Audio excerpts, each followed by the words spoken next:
Hello everyone. हम Aristotle की political thought को समझ रहे हैं। उसमें हम जो पिछली क्लासेस है उसमें हमने एरिस्टोटल का जो जीवन के बारे में कुछ एक ब्रीफ ओवरव्यू लिया था।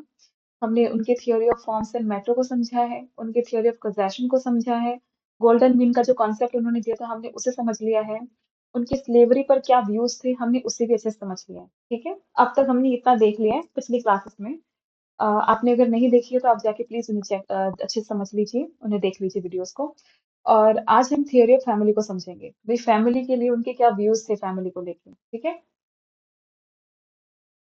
एक मिनट। हाँ, देखो थियरी ऑफ फैमिली एरिस्टोटल ने दी है। इसमें अब इससे समझने से पहले ना आई होप आपने प्लेटो की जो communism of family and property की जो क्लास थी ना उसे अच्छे से समझ लिया होगा, उसे देखा होगा। अगर आपने नहीं देखा है तो पहले वो अच्छे से देख लें, ताकि ये क्लास आपको और भी अच्छे से समझ में आ सके। ठीक है, देखो मैं थोड़ा सा ब्रीफली बता भी देती हूँ आपको यहाँ पे, लेकिन आप अच्छे से क्लास देख लेंगे तो और भी अच्छे से समझ में आएगा आपको। देखो प्लेटो ने कहा था कि जो गार्डियन क्लास होती है उन्हें प्राइवेट प्रॉपर्टी रखने का कोई हक नहीं है, कोई उनको राइट नहीं दिया उन्होंने कि भाई आप गार्डियन क्लास हो, आप प्राइवेट प्राइवेट प्रॉपर्टी नहीं रख सकते। ना ही आप अपनी फैमिली बना सकते हैं, कोई राइट नहीं था। ठीक है, कम्युनिज्म बना रहा फैमिली का और प्रॉपर्टी का उन्होंने। ठीक है, प्लेटो चाहते थे कि वुमेन को फ्री रखा जाए। अब क्यों ये उन्होंने कम्युनिज्म की बात क्यों कही थी फैमिली को लेकर कि भाई शादी नहीं होगी, जो गार्डियन क्लास है उनकी मैरिज नहीं होगी। ठीक है, तो उन्होंने ऐसा क्यों कहा था? क्योंकि वो विमेन को फ्री रखना चाहते थे। उन्होंने हाउस होल्ड के कामों के लिए, जो घर के काम है उसके लिए उनको उसको आजाद कर दिया था, उससे मुक्त रखना चाहते थे वो उससे, ताकि वो स्टेट को संभाल सके, स्टेट संभालने में हेल्प कर सके, वो भी पॉलिटिक्स में पार्टिसिपेट कर सके। ठीक है, उनका मानना था कि विमेन और जो मेल एंड फीमेल है वो अलग अलग नहीं है, सेम एजुकेशन होनी चाहिए उनकी। और जो फिलोसफर किंग का कॉन्सेप्ट उन्होंने दिया है प्लेटो ने, तो वो किंग से उनका मतलब ये नहीं कि एक आदमी ही बन सकता है, ऐसा नहीं है। अगर कोई विमेन भी डिजर्व करती है, वो इतनी इंटेलिजेंट है, इतना मतलब उनमें है, वो क्वालिटीज हैं, वर्च्यूज हैं, तो फिर वो भी फिलोसफर किंग बन सकती है। फिलोसफर किंग का एक मतलब जेंडर पे नहीं है कि सिर्फ एक आदमी बन सकता है, ऐसा प्लेटो का मानना था। लेकिन एरिस्टोटल का मानना था, एरिस्टोटल प्लेटो की इस बात से सहमत नहीं होते, वो अग्री नहीं करते थे। उनका मानना है कि जो फैमिली है वो बेसिक बिल्डिंग ब्लॉक है, मतलब वो नींव है, वो तो जरूरी है, फैमिली तो होना जरूरी है। जैसे प्लेटो ने कहा कि फैमिली कोई जरूरत नहीं है, सिर्फ जो बच्चे हैं वो पैदा होंगे और फिर उनको स्टेट संभालेगा। किसी को नहीं पता होगा कि किसके बच्चे कौन से हैं, ताकि मतलब भेदभाव ना हो। और फिर उनको आगे ट्रेनिंग दी जाएगी, अच्छे से ट्रेन किया जाएगा, एजुकेशन दी जाएगी, और फिर वो फिलोसफर की जो भी मतलब उनमें जिस हिसाब का वर्च्यू होगा वो उनको मतलब उनको रोल प्ले करना होगा वो वाला। ठीक है, उनकी रिस्पॉन्सिबिलिटीज उसके अकॉर्डिंग होगी। लेकिन एरिस्टोटल का मानना था कि भाई फैमिली तो होनी चाहिए, फैमिली तो एक बेसिक बिल्डिंग ब्लॉक है, एक नींव होती है किसी की जिंदगी में, अहम एक मतलब बहुत इंपॉर्टेंट हिस्सा होता है फैमिली, तो वो तो होना चाहिए। अब हमने देखा है कि देखो एरिस्टोटल क्या थे, प्लेटो के शिष्य थे। वो प्लेटो की काफी रिस्पेक्ट करते थे, वो बहुत बहुत रिस्पेक्ट करते थे उनकी, वो उनके गुरु थे। लेकिन वो उनके सबसे बड़ी क्रिटिक भी थे। अब हमने देखा है कि वो उनकी बातों से हर जगह अग्री नहीं करते हैं। जैसे कम्युनिज्म है फैमिली और प्रॉपर्टी का, इस बात से वो अग्री नहीं कर रहे हैं।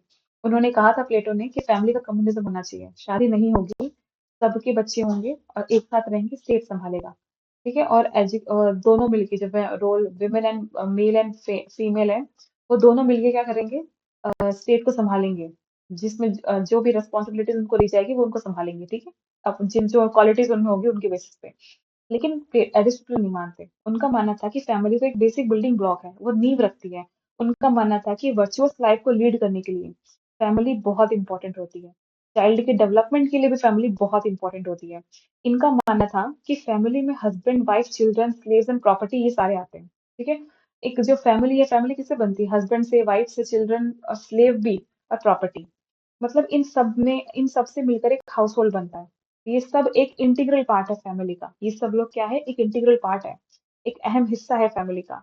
इन्होंने स्लेव्स को भी फैमिली का पार्ट माना है, ये आप ध्यान रखिएगा कि इन्होंने स्लेव्स को माना है। इनका इन्होंने इनका एक हायरार्किकल ऑर्डर बताया है। ये जितने भी लोग हैं, husband wife children slave property, ये सारे इनका एक ऑर्डर बताया इन्होंने कि भाई पहले कौन डोमिनेट, कौन किसको डोमिनेट करेगा। देखो ये हायरार्किकल ऑर्डर क्यों बताया है? ताकि सोसाइटी में हार्मनी एंड पीस मेंटेन रहे। इनका मानना था कि जिस तरह नेचर में इनइक्वालिटी है उसी तरह फैमिली में भी इनइक्वालिटी होती है। तो हायरार्किकल ऑर्डर होता है इनका कि भाई नेचर में भी तो इनइक्वालिटी है, किसी में स्ट्रेंथ ज़्यादा होती है, तो किसी में मेंटली एबिलिटी ज़्यादा होती है। तो उस बेसिस पे उनको मतलब हमने देखा था स्लेवरी वाले कॉन्सेप्ट में, जो स्लेवरी की जो उनकी थियरी थी कि भई कुछ लोग स्लेव्स बनने के लिए पैदा होते हैं क्योंकि उनमें मेंटली वो वीक होते हैं, लेकिन फिज़िकली काफ़ी स्ट्रेंथ होती है उनमें। लेकिन वही बात वो कौन थे जो मास्टर होते हैं, वो मेंटली बहुत स्ट्रांग होते हैं, फिजिकली नहीं होते हैं, इसलिए उनकी हेल्प करने के लिए उनको क्या रखा गया था, स्लेव रखे गए थे, ठीक है। तो इन्होंने इनइक्वालिटी, ये नेचुरली इनइक्वालिटी ऑलरेडी है, इसलिए फैमिली में भी इनइक्वालिटी होती है, ऐसा एरिस्टोटल बोलता है। इन्होंने इनइक्वालिटी को डिफरेंशिएट किया है, जैसे सेक्स के बेसिस पे जैसे कोई मेल है फीमेल है, अब इनइक्वालिटी कैसे बताई है उन्होंने, एक तो सेक्स के बेसिस पे होती है, एक मेल है एक फीमेल है। एक उन्होंने एज के बेसिस पे बताई है, जैसे कोई बच्चा है बूढ़ा है। एबिलिटी के बेसिस पे बताई है। एबिलिटी के बेसिस पे कैसे बताई है इन्होंने, एक उन्होंने बताई है कि सेक्स के बेसिस पे बताई है, एक उन्होंने एज के बेसिस पे बताई है, बच्चा और बूढ़ा। एक उन्होंने एबिलिटी के बेसिस पे बताई है कि कोई कितना काम कर सकता है। इन सब के बेसिस पे एक हायरार्किकल ऑर्डर बनता है, ठीक है। और इन्होंने रिलेशन के बेसिस पे भी हायरार्किकल ऑर्डर बताया है। मतलब सेक्स के बेसिस पे, एबिलिटी के बेसिस पे, एज के बेसिस पे, और साथ ही साथ रिलेशन के बेसिस पे भी इन्होंने बताया कि हायरार्किकल ऑर्डर बताए गए हैं। जैसे हस्बैंड वाइफ का रिलेशन है, मास्टर स्लेव का है, फादर और चाइल्ड का है रिलेशन है, इन सब के बेसिस पे हायरार्किकल ऑर्डर बताया है। मास्टर है, वो डोमिनेट करता है किसको, स्लेव को डोमिनेट करता है। अब जो मास्टर और स्लेव का रिलेशन है, उसमें मास्टर डोमिनेट करेगा स्लेव को मास्टर की बात माननी पड़ेगी। हस्बैंड करता है वाइफ को, अब हस्बैंड वाइफ के रिलेशन में वाइफ को कौन डोमिनेट करेगा, हस्बैंड। वाइफ वाइफ चाहे कुछ भी हो, वाइफ को हस्बैंड की बात माननी पड़ेगी, वो जो भी कहेंगे उनको बात माननी पड़ेगी। और एक होता है फादर डोमिनेट करते हैं चाइल्ड को, अगर चाइल्ड है तो चाइल्ड को अपने पापा की मतलब फादर की बात माननी पड़ेगी। इन्होंने एक हार्मोनियस फैमिली की बात की है, मतलब फैमिली में हार्मनी होनी चाहिए, और वो हार्मनी मेंटेन होगी जब सब क्या करेंगे, उन्हें जो काम असाइन किया गया है, जो रिस्पॉन्सिबिलिटी उन्हें दी गई है, वो काम वो अच्छे से करेंगे। वो उन्हें अपनी एबिलिटी के अकॉर्डिंग जो रोल मिला है, उन्हें वो अच्छे से करना चाहिए। उसके बेसिस पे मतलब तभी वो हार्मनी और मेंटेन रहेगी ना। अगर इंटरफेरेंस करेंगे, अब मास्टर अगर स्लेव के मामलों में इंटरफेयर करेगा, या स्लेव मास्टर वाले में, या हस्बैंड वाइफ वाले में करेगा, बच्चा अपने पिता वाले में करेगा, तो क्या अगर हार्मनी मेंटेन नहीं रहेगी, जिसको जो काम असाइन कर रखा है उसे वो काम करना होगा, तभी तो वो एक पीस मेंटेन रहेगा, हार्मनी मेंटेन रहेगी, ठीक है। अब हम पब्लिक एंड प्राइवेट स्फीयर को समझते हैं। देखो पब्लिक एंड प्राइवेट स्फीयर क्या है, पब्लिक स्फीयर में क्या आता है। अकॉर्डिंग टू एरिस्टोटल, एरिस्टोटल का मानना है कि फैमिली प्राइवेट स्फीयर का पार्ट है, और विमेन को पॉलिटिक्स से दूर रहना चाहिए। उन्हें जो मतलब उन्हें सिर्फ घर के काम पे ध्यान देना चाहिए। पब्लिक स्फीयर जिसमें पॉलिटिक्स आती है, जिसमें जो पॉलिस का पार्ट है, पॉलिस स्टेट को उन्होंने क्या बोला है, पॉलिस कहा है। और पब्लिक स्फीयर क्या है, पॉलिसी है। पब्लिक स्फीयर में क्या आता है, पॉलिस आती है, पॉलिस को मेंटेन करना, स्टेट को मेंटेन करना, पॉलिटिक्स, ये सारे पब्लिक स्फीयर में आते हैं, बाहर के काम में, ठीक है। और फैमिली है जो प्राइवेट स्फीयर से बिलोंग करती है। इन्होंने सेपरेट किया, इन्होंने कहा है कि फैमिली के अंदर पॉलिटिक्स नहीं, और पॉलिटिक्स का जो काम है फैमिली इंटरफेयर नहीं कर सकती उसके अंदर। तो उन्होंने दोनों को सेपरेट किया। इसे उन्होंने public sphere and private sphere का नाम दिया है, ठीक है। उससे प्राइवेट स्फीयर जो पब्लिक स्फीयर से प्राइवेट स्फीयर को दूर रहना रखना चाहिए, ये ताकि हार्मनी मेंटेन रहे, पीस मेंटेन रहे। इंटरफेयर नहीं करना है, मतलब एक्चुअली में क्या है, ये इंटरफेयर नहीं करना है, जिसकी जो रिस्पॉन्सिबिलिटी है सिर्फ आप वही काम करो। अब हमने देखा फैमिली क्या है। अब हम देखते हैं कि उनका विमेन के लिए उन्होंने रोल ऑफ विमेन क्या बताया उन्होंने। एरिस्टोटल के अकॉर्डिंग वुमेन का रोल क्या है, वुमेन को कितना कैसा दिखाया उन्होंने, कैसा मानते थे वो।